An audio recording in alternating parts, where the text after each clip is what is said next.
মন্টু ভাই সম্বন্ধে তো বলতে গেলে দীর্ঘ সময়ের ব্যাপার। একেবারে স্বাধীনতার যে মুক্তিযুদ্ধ থেকে শুরু করে এরশাদ বিরোধী আন্দোলন থেকে শুরু করে স্বৈরাচার শেখ হাসিনা শেখ হাসিনার আন্দোলনে এক কথায় বলতে হবে অদম্য মন্টু ভাই, অদম্য মন্টু ভাই। কোনোদিন উনি কোন রকমের স্বৈর শাসকের সাথে গণতন্ত্রের বিরোধী কোন শক্তির সাথে উনি কম্প্রোমাইজ করেন নাই এবং বিগত স্বৈরাচার আন্দোলনে ফ্যাসিস্ট আন্দোলনে উনি আমাদেরকে ঐক্যবদ্ধ করার জন্য ওনার অবদান আমি বলে শেষ করতে পারবো না। আমরা যে সম্মিলিত বিরোধী দল রাস্তায় থেকেছি, যুদ্ধ করেছি, আন্দোলন করেছি, মন্টু ভাই প্রেরণা ছিল, ঐক্যবদ্ধ করার পেছনে ওনার একটা ভীষণ অবদান ছিল। এমনকি শেষ পর্যায়ে ওনার শরীর যখন খারাপ, অক্সিজেনের ওই সিলিন্ডার নিয়ে, অক্সিজেনের সিলিন্ডার হাতে নিয়ে মিটিং আসতো। এরকম দেশপ্রেমিক মানুষ পাবেন কোথায়?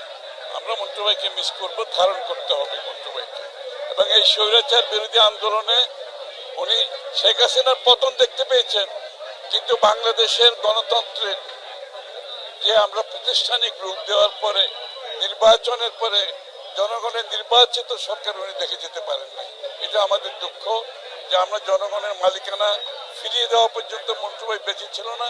উনি বেঁচে থাকলে আজকে আগামী দিনে যে নতুন বাংলাদেশের চিন্তা আমরা করছি, একটা গণতান্ত্রিক বাংলাদেশের যে চিন্তা করছি, জনগণের মালিকানার সব রাজনৈতিক, সাংবিধানিক, গণতান্ত্রিক অধিকারের কথা বলছি, এটা প্রতিষ্ঠিত হওয়ার আগে উনি চলে গেছেন।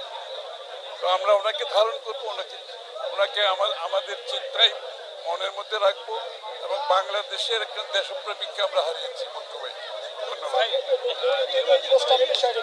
আমরা দেখেছি ইসি থেকে বলেছে আগামী নির্বাচনে প্রস্তাব থাকবে না, তো এই বিষয়টাকে আপনারা কিভাবে দেখছেন?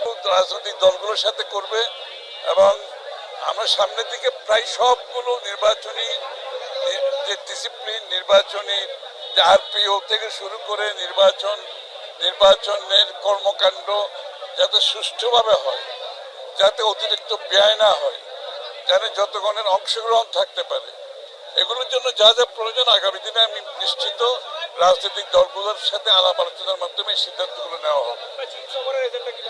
হ্যাঁ, এজেন্ডা কি? চীন বাংলাদেশের যে সম্পর্ক, একটা গভীর সম্পর্ক তো আগেই ছিল। জিয়া রহমান সাহেব সেটা এস্টাবলিশ করে গেছেন, সেই সম্পর্ক এগিয়ে যাবে সামনের দিকে। দুই দেশের মধ্যে বহুদিনের বন্ধুত্ব, দুই দলের মধ্যেও বন্ধুত্ব আছে, সেটাকে আমরা এগিয়ে নিয়ে যাব। Thank you. শেষ প্রশ্নটা হলো যে আজকে একটা গণমাধ্যমে মানে আপনার নিউজ হয়েছে তারেক রহমান জুলাইতে আসবেন, সুনির্দিষ্ট করে একটু বলবেন কিনা, মানে আসলে উনি কখন, কোন তারিখে আসবেন? সুনির্দিষ্ট তারিখ তারেক রহমান সাহেব বলবেন না, আমি কি করে বলবো? তবে উনি দ্রুত দেশে আসবেন এবং ওনার প্রস্তুতি চলছে দেশে আসার। দেশের মানুষ, বিএনপি, জনগণ সবাই ওনার অপেক্ষায় আছেন, ওনার প্রতীক্ষায় আছেন।